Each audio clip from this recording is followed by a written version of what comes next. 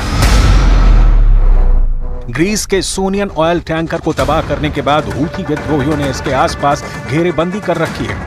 जैसे ही ग्रीस के oil tanker पर रेस्क्यू मिशन शुरू होगा, हूथी विद्रोही नए सिरे से हमला करने के लिए तैयार बैठे हैं। उधर यमन में हूथी लड़ाकों ने इजरायल के खिलाफ जोरदार प्रदर्शन किया। यमन में हजारों हथियार बंद हूथी विद्रोहियों ने झंडे बैनर के साथ इजरायल को बर्बाद करने की चेतावनी जारी की। नेतन्याहू का पूरा जोर हमास चीफ याह्या सिनवार पर लगा है। गाजा और खान यूनिस में आईडीएफ सिनवार के पीछे पड़ी है, मगर खामनेई तेहरान में बैठकर इजरायल के लिए नई मुसीबतें खड़ी कर रहे हैं। ईरान के सुप्रीम लीडर का वॉर प्लान इजरायल से 4 कदम आगे का है।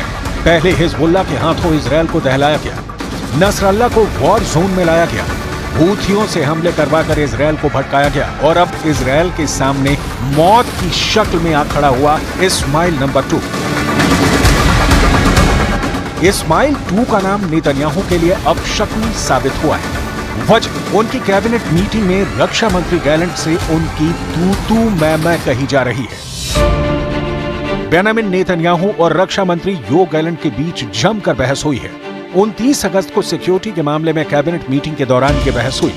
दोनों नेताओं के बीच फिलाडेल्फी कॉरिडोर में इजरायली डिफेंस फोर्स की तैनाती को लेकर झड़प की नौबत आ गई। टाइम्स ऑफ इजरायल की रिपोर्ट के मुताबिक नेतन्याहू ने गैलेंट से फिलाडेल्फी कॉरिडोर में सैनिकों की तैनाती को बरकरार रखने को कहा था, जबकि गैलेंट फिलाडेल्फी कॉरिडोर की बजाय गाजा में बंधक बनाए गए इजरायली लोगों को छुड़ाने की वकालत कर रहे थे। जोरदार बहस के बाद फिलाडेल्फी कॉरिडोर पर मंत्रियों को वोटिंग कराने की नौबत आ गई, जिससे भड़के नेतन्याहू ने साफ साफ कहा कि हमास हमारी शर्तों को मानने को तैयार नहीं, यानी समझौता नहीं होगा और ना ही बंधक छोड़े जाएंगे। उधर फिलाडेल्फी कॉरिडोर में इजरायली सैनिकों की तैनाती पर मिस्र भी भड़का हुआ है।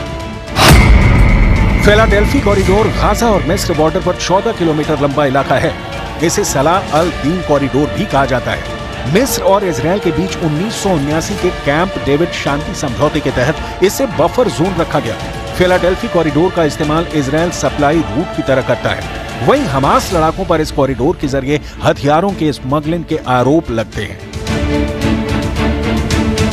नेतन्याहू की कोशिश है कि हमास को हद में रखने के लिए फिलाडेल्फी कॉरिडोर को कंट्रोल में रखा जाए, जबकि हमास और हिजबुल्लाह इस इलाके से इजरायल को खदेड़ने की कोशिश में है। आईडीएफ का ध्यान भटकाने के लिए हिजबुल्लाह लड़ाकों ने लेबनान से जेनिन पर रॉकेट की बौछार की है। हिजबुल्लाह के 40 रॉकेट धमाकों की पुष्टि इजरायल ने की है। हिजबुल्लाह फाइटर नेतन्याहू की जिस धमकी के बाद उग्र हुए हैं उसे भी सुन लीजिए। नेतन्याहू की वार्निंग के बाद आत्मघाती ड्रोन और रॉकेट इजरायली फोर्स पर फटने लगे। אנחנו מכים בחיזבאללה במהלומות מחץ מפתיעות. לפני 3 שבועות אנחנו חיסלנו את הרמטכ"ל שלו, היום סיכלנו את תוכנית התקיפה שלו. נסראללה בביירות וחמינאי בטהרן צריכים לדעת שזהו צעד נוסף בדרך לשנות את המצב בצפון ולהחזיר את תושבינו בבטחה לבתיהם, ואני חוזר ואומר, זה לא סוף פסוק.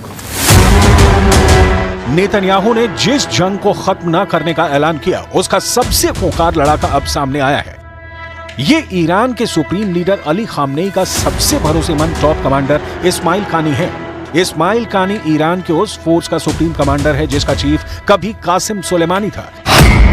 ईरान के इस्लामिक रेवोल्यूशनरी गार्ड कॉर्प्स की कुछ फोर्स के कमांडर इस्माइल कानी अमेरिका और पश्चिमी देशों की ब्लॉक लिस्ट में टॉप पर है।